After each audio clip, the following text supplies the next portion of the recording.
అయుక్త, మీ family గురించి చెప్తావా? చెప్తా మేడం. చెప్పు. ఎవరెవరు ఉంటారు మీ ఇంట్లో? మా నాన్న ఉంటుంది, మా పప్పు ఉంటాడు, మా మమ్మ ఉంటుంది, మా జేజమ్మ ఉంటుంది, మా నాన్న కూడా ఉంటుంది. మరి మీ చెల్లె? మా చెల్లె కూడా ఉంటుంది. అవునా? మా ఇల్లు నాన్నలాంటి ఇల్లు. ఎలాంటి ఇల్లు?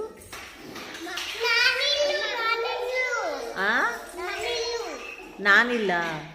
మీకు ఇల్లు లేదా?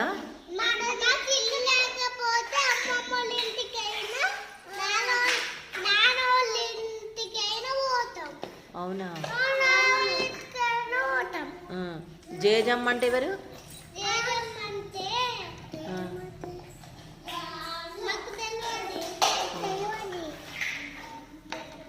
ఓకే, భోంచేసారా మీరు?